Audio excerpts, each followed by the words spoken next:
తెలంగాణ గౌరవాన్ని దెబ్బతీయకండి. ఈ ప్రభుత్వానికి ఎలాంటి భేషజాలు లేవు. ప్రతిపక్షం సూచన చేస్తే ఆ సూచనలని నిజంగా అందులో ఏమైనా విషయం ఉంటే వాటిని స్వీకరిస్తాము. మేము చేస్తున్న పనులలో ఇంకా కొంచెం మెరుగ్గా చేయడానికి మీరు ఏం సలహా చెప్తారో చెప్పండి. ఇప్పుడు జనగాం శాసనసభ్యులు పల్లా రాజేశ్వర రెడ్డి గారు వచ్చారు, ఈ వేదికలో పాల్గొన్నారు. వాళ్ళు కొన్ని విషయాలు లేవనెత్తారు, కొన్ని అంశాలు సూచన చేశారు. వాటిని అన్నిటిని కూడా నేను నోట్ చేసుకున్నా.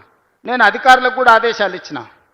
మనం ఎన్నికలు వచ్చినప్పుడు ఎన్నికలు చేసుకుందాం. ఎన్నికలలో సరే తూకిత్తా మైకిత్తా అనేది మీరంటారు, మేమంటాం, అన్న తర్వాత ప్రజలు తీర్పిస్తారు.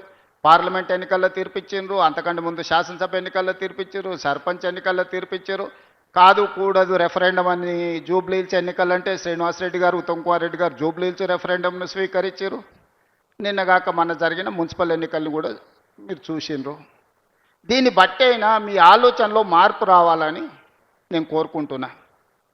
ప్రతిసారి ప్రజలదే తప్పు, మాకు ఓటు వేయకపోవడం అనే ఒక భావనలో భ్రమలో ఉండడం అది మీకే నష్టం కలిగిస్తుంది. ప్రజలు పదే పదే ఇస్తున్న తీర్పును అర్థం చేసుకొని ప్రజలకు మనకు ఎక్కడ సంబంధాలు తెగిపోయినాయి, ప్రజలకు మనకు ఎక్కడ అవగాహనలో అంతరాయం ఏర్పడ్డదో అంచనా చేసుకుంటే ఒక మంచి ప్రతిపక్షంగా మీరు పనిచేయడానికి అవకాశం ఉంటుంది. కాబట్టి గోదావరి జలాలకు సంబంధించి సంపూర్ణమైన చర్చ రేపు బడ్జెట్ సమావేశాలలో ఒక రోజంతా చర్చ చేసుకుందాం.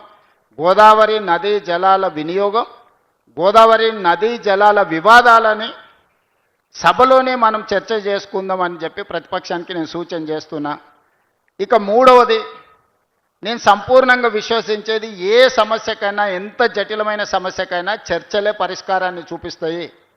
చర్చలు జరగకుండా ఏ సమస్యకు శాశ్వత పరిష్కారం దొరకదు. అప్పుడప్పుడు జర్నలిస్టులకు, ప్రజాప్రతినిధులకు వివాదం ఏర్పడుతుంది.